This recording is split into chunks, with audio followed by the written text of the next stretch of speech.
First of all, I would like to thank the Kini Academy for giving me the opportunity to present on this topic. In this presentation, I will explain the geostrategic dimension of maritime security in Southeast Asia. I have 4 guiding questions that will guide my presentation and our discussions later. First is why is geostrategy relevant to maritime security? How is it related to defense and military issues? What are the main defense and military issues in Southeast Asia's maritime security? And finally, why and how should the media, journalists, keep pace with and report on these defense and military issues? So, to answer the first question, that is the relevance of geostrategy to maritime security, we must first know what we are talking about. People like to use the word geostrategy like a password or even a cool word. But what does it actually mean? So we have this professor, American professor, Jacob Grigiel. He defines geostrategy is simply the geographic direction of a country's foreign policy. It is where a state concentrates its efforts by projecting military power and diplomatic resources. How does geostrategy relate to maritime security? Well, I just simply add, this military power and diplomatic resources are directed to secure a state's maritime domain. The South China Sea is a good example to illustrate why geostrategy is relevant to maritime security. So in the South China Sea, states are competing to employ military and diplomatic resources to gain and maintain access and control of the sea and any features therein. Maritime access means rights of sea and air passage through the area of the sea, whereas control means sovereignty or ownership of the maritime area or the insular features within that area. By understanding geostrategy, you will understand how countries utilize their military and diplomatic resources to access and control part of the oceans they claim as theirs. When we look at this map, there is nothing that suggests competition is underway. The South China Sea only exists in different shades of blue. We give these different shades their peculiar meaning: political, diplomatic, legal, or otherwise. How much you want to access and control this sea, it's entirely up to you. But you cannot have all this sea to yourself. Otherwise, you'll end up fighting other countries. That's why in the past 50 years or so, countries have agreed to regulate how much they can control the maritime domain, including through what we now call the United Nations Law of the Sea that came to being in 1982. But then you'll have this, for instance. Some of you might already know what this is. China has its own interpretation of how much maritime area it can claim in the South China Sea. To put it bluntly, maritime security for China is the condition in which other countries have accepted whatever China thinks is its rightful ownership within this 9-dash line. China's geostrategy is basically how China directs its military and non-military resources to make other countries accept China's access and its control in the South China Sea. But China is not alone in trying to obtain control of the area. Some countries that border the South China Sea have their own political and legal interpretations of what constitutes their control. Some of these interpretations do overlap, which resulted in the red dashed line on the map. These overlapping areas thus becomes a maritime security problem of its own, and countries develop their own geostrategies to secure what they regard as their maritime area of control.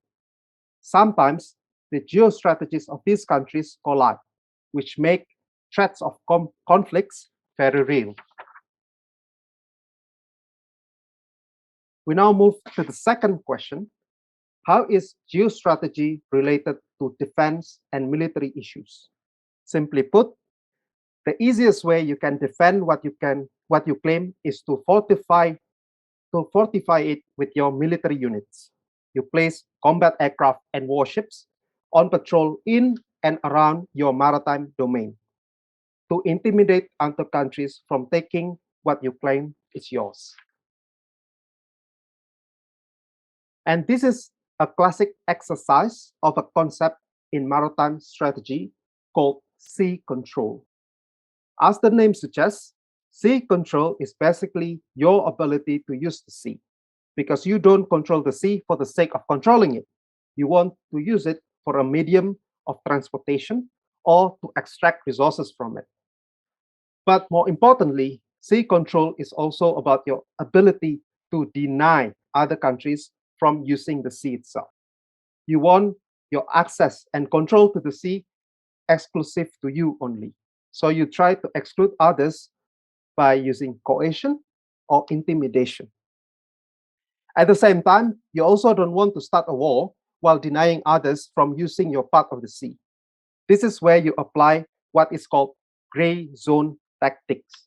That is, the use of non-military units, coast guards, or fishing fleets to support what are essentially defense or military purposes. At the same time, the South China Sea is not only the concern of the countries that bordered it. As you can see, the red and yellow lines on the map, the South China Sea is located along the world's major shipping routes.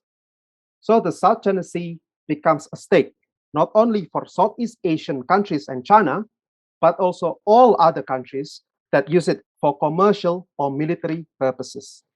So of course, when some countries try to control the South China Sea, it can curtail the freedom of the other countries that are also accessing it. One of those countries that challenges any exclusive control of South China Sea is the United States of America. America believes that some of the countries bordering the South China Sea, especially China, control more area of the sea than what they are entitled to under international law. So the United States is acting like a global policeman in trying to curtail what it regards as China's quote-unquote excessive maritime claims. The US is doing this through what it's called the Freedom of Navigation Operation, or FONOPs. FONOPs are basically movements or maneuvers of US Navy ships in parts of the South China Sea, like in this picture. US warship passes through a circle that China has claimed as its own waters, as if to express US defiance of China's exclusive control of the area. But at the same time, FONOPs are also controversial. Firstly, because the US itself has not ratified the UN law of the sea. So basically, a policeman who doesn't agree to the letter of the law. Secondly, FONOPs are deliberately provocative. What if, in one of these operations, China decided to confront US warship head-on by physical collision? That would certainly result in overt escalation. Now, the third question, what are the main defense and military issues pertaining to Southeast Asia's maritime security? Thus far, I have used the South China Sea to exemplify the relevance of geostrategy to defense and military issues in Southeast Asia's maritime security context. But there are many other issues that can also have defense and military implications for Southeast Asian countries. We can distinguish these issues according to the main players or perpetrators, namely non-government and government perpetrators. Non-government perpetrators, for instance, are mainly responsible for illegal fishing or maritime poaching. But the two distinctions can also blur. As I explained, gray zone tactics can utilize illegal fishing to support a government's ability to control a given maritime area, which is essentially a military objective. Just to illustrate my point earlier, one important issue that recently came up is the new military partnership, not alliance, but partnership between Australia, Britain, and America called AUKUS. When they announced AUKUS last month, their leaders didn't even mention a single word of China. Although nearly everyone understands that AUKUS is targeted at China itself. What makes AUKUS highly controversial is the decision by America to equip Australia with 8 nuclear submarines to be armed with long-range land attack cruise missiles. I will show you the illustration later. Some Southeast Asian countries voiced their concerns at this initiative. They feared that arming Australia with nuclear submarines will only accelerate arms race in the region and further raise the risk of what is called nuclear proliferation. That is the transfer of nuclear weapons to those countries that have yet to possess them. Now, as journalists, you can take up and report on this issue in several critical ways. The trend that I can see from the reporting in Southeast Asia and the reception of AUKUS is that they criticize AUKUS itself, especially the part on arms race and nuclear proliferation. You can emphasize what the Malaysian and Indonesian governments are saying, as shown on the screen. Arms race, tension, aggression. So all in all, AUKUS is basically counterproductive to the security and stability of Southeast Asia. However, there are other ways to critically report the story by scrutinizing the details of the arguments that both the proponents and critics of AUKUS are trying to promote. I can cite 3 examples. First, you can question the basis of arms race. Is AUKUS the cause of regional arms race, or is AUKUS only a symptom of an arms race that is already underway? Secondly, you can try to discover the Australian motivations in acquiring nuclear submarines and long-range strike missiles. We know that China is behind AUKUS, is behind the trigger for AUKUS, but why does Australia specifically need nuclear submarines and long-range missiles to counter China? Third example, you can explore the risk of nuclear proliferation and ask whether by acquiring these submarines, will Australia develop nuclear weapons of its own? I'll tackle these questions in our next and final question. So now, why and how should the media report on defense and military issues concerning Southeast Asian maritime security? It's simply because defense and military issues are often laden with political agenda to masquerade national geostrategies.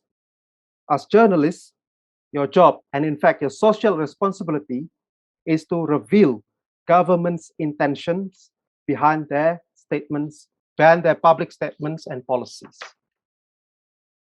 So back to our AUKUS example.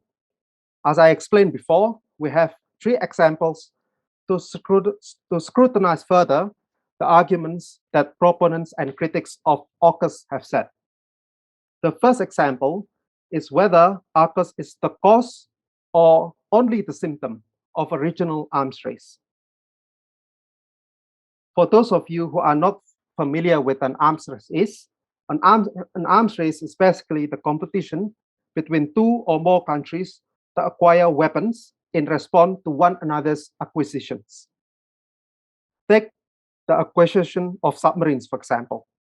According to 2010 estimates, so 11 years ago, China will add 18 submarine boats. You refer to submarines in reporting. It's not vessels or ships. No matter how large they are called boats. 18 boats by 2025. In fact, this is the largest increase among all the countries on the map. So it begs the question, does AUKUS trigger an arms race?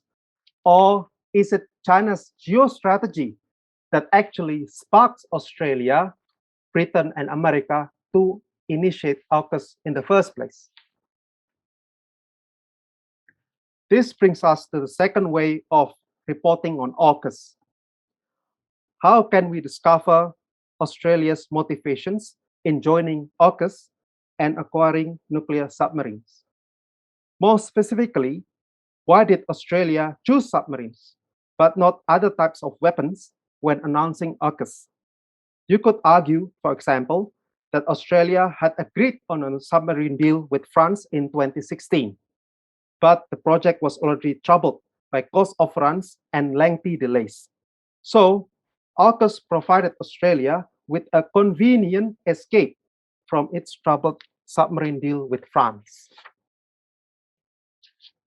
Finally, there is the argument that Australia can manufacture nuclear weapons once it receives nuclear-powered submarines from America or Britain.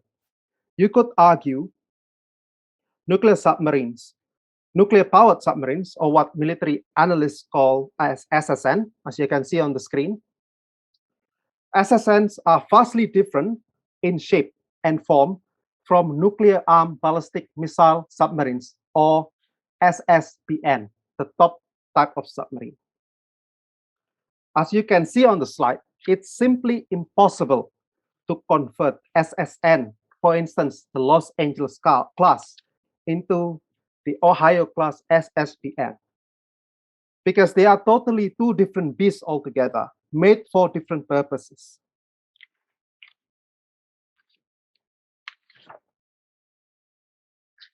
How about the alternative then?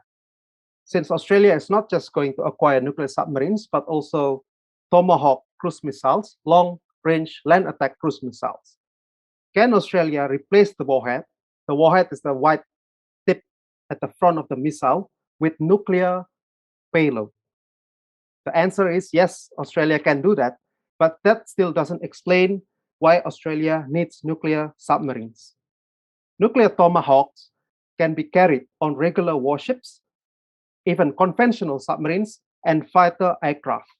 Australia doesn't need nuclear submarines just to carry Tomahawks. Besides, nuclear Tomahawks are no longer in service with the US Navy, who are going to provide and supervise nuclear submarines for Australia.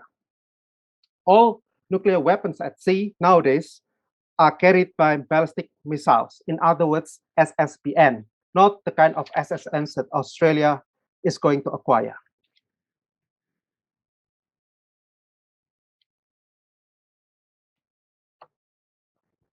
To conclude, we have covered the 4 questions as follows. First, geostrategy is relevant to maritime security because it provides us with insights into a state's policies to gain access and control of the maritime domain. Second, geostrategy also explains the defense and military focus in maritime security, such as why countries militarize and fortify their maritime claims. Thirdly, defense and military issues can concern government and non-government actors alike, but the two can easily blur.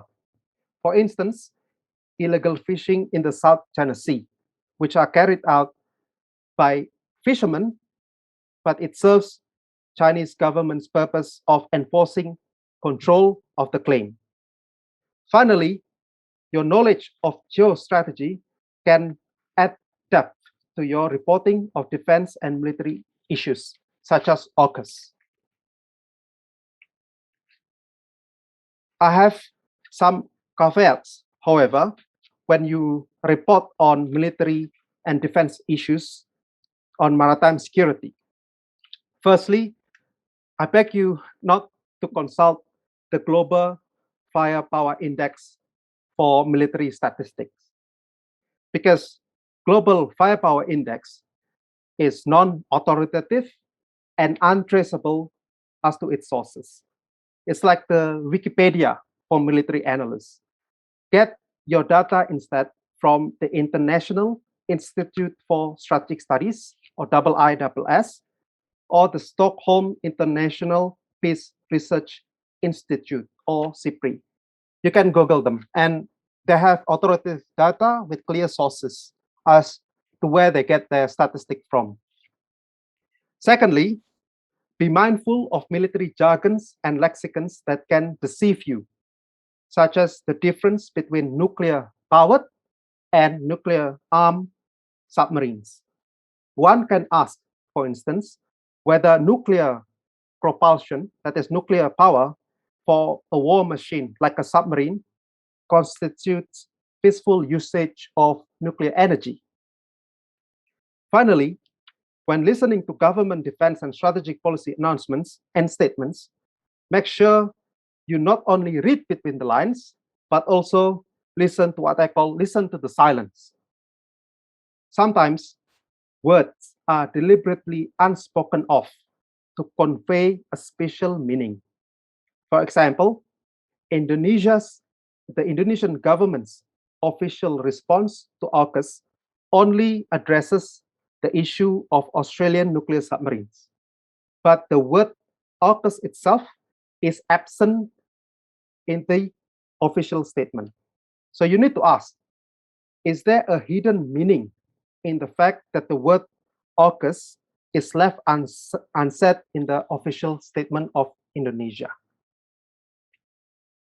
Thank you.